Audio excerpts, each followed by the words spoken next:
A medicação, ela não é indicada para qualquer pessoa, né? A gente percebe isso até nas dificuldades que estão sendo um pouco mitigadas agora com a necessidade de receita, né? Para, né, a retenção de receita para venda dessas medicações, né? Dos agonistas do GLP-1, que estavam sendo usados de forma quase recreativa, né? Por algumas pessoas. E é importante entender que não é para qualquer perfil de paciente, né? Existe um perfil bem determinado de pacientes que podem fazer uso e outros que não podem, né, Thiago? Quem são esses pacientes?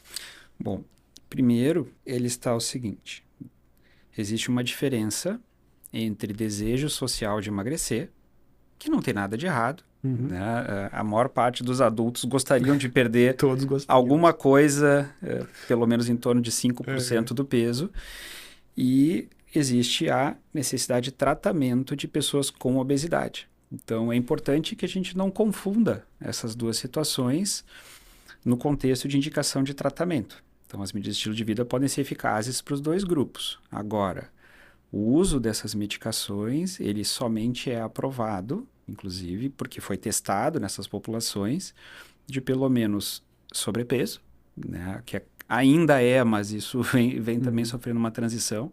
Talvez se nós tivermos essa conversa daqui a um ano, a gente já esteja falando de critérios Diferente. completamente Uhum. diferentes, mas ainda para pessoas que tenham sobrepeso e algum tipo de complicação de saúde ou para pessoas com obesidade. Bom, são as indicações. Agora vem a extensa lista de pessoas que não deveriam iniciar ou que deveriam receber uma avaliação médica formal antes de iniciar, que são aquelas que não participaram das pesquisas clínicas. Então, só para citar um exemplo, tá? Pessoas com histórico prévio de pancreatite, ou doença inflamatória intestinal, ou sintomas correntes de algum distúrbio gastrointestinal, não fizeram parte das pesquisas. Então, pessoas com doenças como essas que eu listei, nós, na verdade, não sabemos o que pode acontecer com o uso da medicação e certamente o paciente que a gente encontra na nossa frente não deve ser um teste. Então, devem existir pesquisas nessas populações que talvez a gente nunca tenha, que faça com que a gente possa se sentir seguro ao prescrever. Então, doenças gastrointestinais como pancreatite prévia, própria cirurgia bariátrica prévia, especialmente na fase de perda de peso, é grupo de exclusão. Né? Elas não participaram das pesquisas. Toda a evidência que a gente tem no contexto pós-cirurgia bariátrica é série de casos. Uhum. Tá? Então, ainda é muito limitada a experiência que a gente tem. Terceiro, apesar de só ser demonstrado em ratos, né, a associação com hiperplasia de célula Uhum. C de tireoide, histórico pessoal ou familiar de carcinoma medular de tireoide continua sendo Contraindicação. contraindicação. Ah, vai causar câncer de tireoide? Não. Até hoje não teve nenhum caso novo descoberto induzido por essas medicações. Mas nós também não queremos ser os pioneiros nessa casuística, tá? Quarto, pessoas que tenham alguma condição de saúde mental não estável, então seja depressão, transtorno de ansiedade e especialmente transtornos alimentares, também faziam parte do grupo de exclusão. Então a gente não sabe a segurança em uma pessoa com sintomas ativos de transtornos alimentares, depressão e ansiedade. Então é preciso muito cuidado. E essa é uma das razões que essa nova norma, né, no Brasil, que começou a valer hoje, Exatamente hoje. não tem como ser mais atual do que isso, de necessidade de medicação com retenção de receita, ela visa não limitar o acesso de pessoas a tratamento eficaz da obesidade. Ela visa aumentar a segurança do tratamento para quem precisa e evitar abuso e automedicação. Poderiam ter outras condições ainda que não fazem parte das contraindicações de bula e que não estão listadas nos critérios de exclusão dos estudos, mas que a gente deve levar em consideração: presença de refluxo gastroesofágico grave, pré-existência de gastroparesia diabética, também poderia ser uma contraindicação, histórico recente de cirurgia do trato digestivo, por a gente não conhecer a segurança nesses contextos.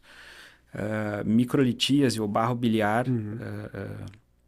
na vesícula biliar pode estar associado ao aumento do risco de colecistite, perdas súbitas de peso também. Mas eu queria só destacar especialmente uma população. Né? A gente sabe que o uso dessas medicações ela leva predominantemente à perda de massa gorda. mas ela também leva à perda de massa magra, como qualquer outro tratamento da obesidade. Só que essa perda ela variou em pesquisa de 15% a 40%. Então, é preciso que se identifique a população com obesidade sarcopênica e a população que não tem obesidade e é sarcopênica, que é onde eu vejo com maior preocupação o abuso das medicações, especialmente em quem tem baixa massa óssea e baixa massa muscular.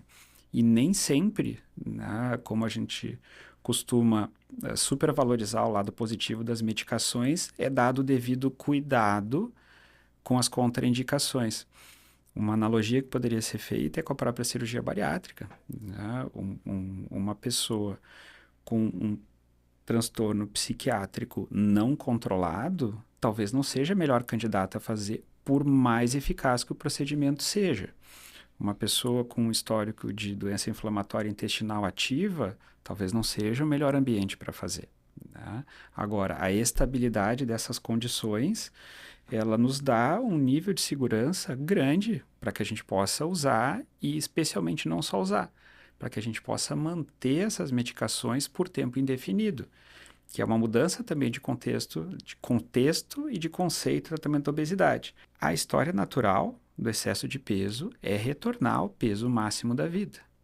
Então, deve fazer parte da nossa avaliação também avaliar o histórico da trajetória do peso da vida dessas pessoas, para que nós não sejamos mais um condutor de ciclagem de peso, né? O conhecido efeito sanfona, que ao invés de melhorar questões de autoimagem, comorbidades, expectativa de vida, pode comprometer todos esses.